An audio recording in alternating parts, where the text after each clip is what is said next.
Sometimes the biggest threat to growth isn't who you haven't hired, it's who you're afraid to let go. Every small business leader I've ever worked with has faced it. That employee who's not bad, they're just not right anymore. They've been loyal. Maybe they were there from day one, but lately the work's slipping, the energy's off, and your gut knows something has changed. You tell yourself we'll coach them again. You convince yourself we can't afford to lose them right now. And before you know it, 6 months have passed and your whole team is quietly carrying the weight of one person you're too hesitant to move on from. I'm Sabrina Baker, founder of Acacia HR Solutions, host of the HR Connection podcast. And today we're going to talk about what happens when small businesses avoid the hardest part of growth through people, knowing when it's time to let someone go and doing it the right way.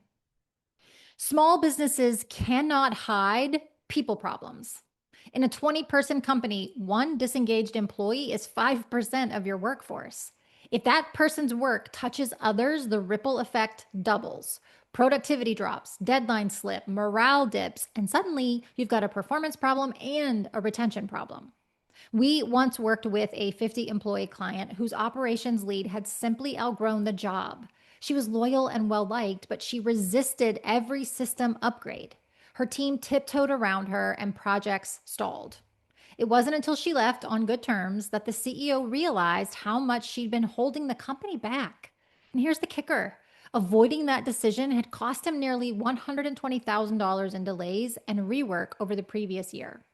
So let's reframe this. Letting someone go isn't failure. It's a business decision to remove the barriers to growth for both the organization and the individual.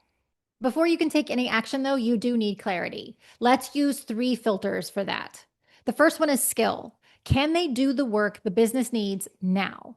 Sometimes roles evolve faster than people. If you've grown, automated, or specialized, yesterday's skill set might not fit tomorrow's demands.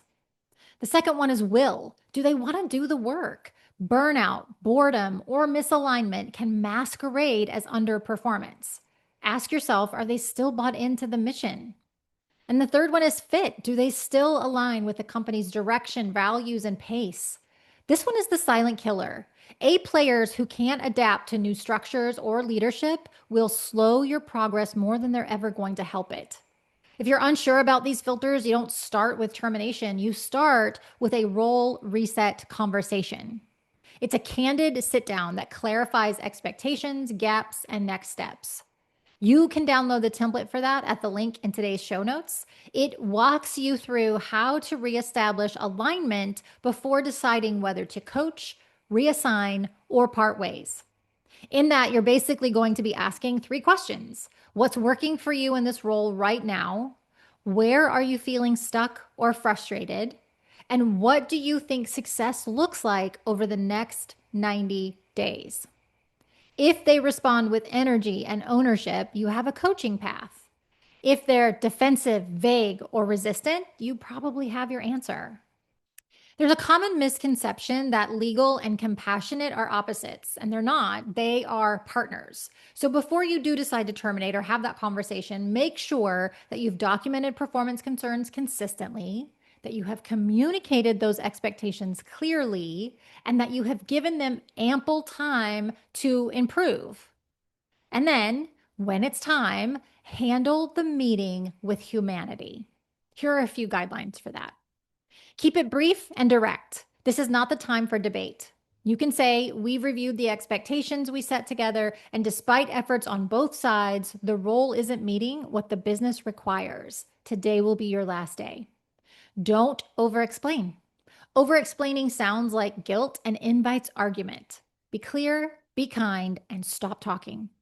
Also, you need to have your logistics ready. Final pay, benefits continuation, return of property, all of those should be handled smoothly. Confusion adds stress. Finally, protect their dignity. No walk of shame. Let them pack privately or mail their items later.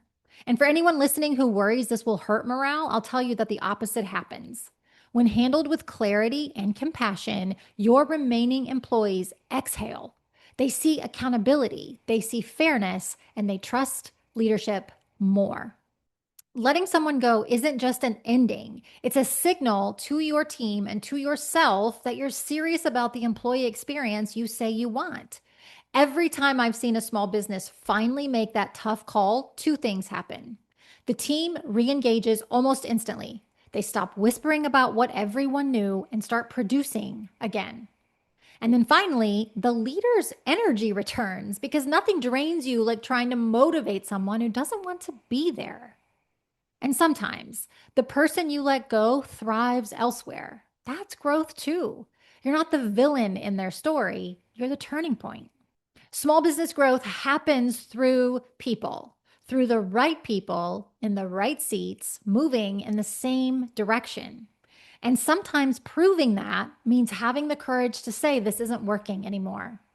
If you're in that gray area right now, I'm not sure if it's a coaching moment or a cut ties moment, start with that role reset conversation. That template is linked below. It is going to help you structure a really honest talk that could either realign the role or confirm it's time to move on. You could also check out this week's blog, How Do You Know When It's Time to Let Someone Go? Marie breaks down specific signals and metrics you can track. And then finally, if you want to see how your HR systems stack up to support these kinds of decisions, grab the HR Readiness Scorecard. It's the quickest way to see whether your people practices are built to grow with your business. Remember, leadership isn't about avoiding hard calls. It's about making the right ones for the right reasons at the right time. I hope you found this helpful. If you did and you would like to subscribe, follow, connect with us across any of our platforms, we would love this. Maybe even send it to a fellow small business practitioner who might need this information as well. Thanks so much for being here.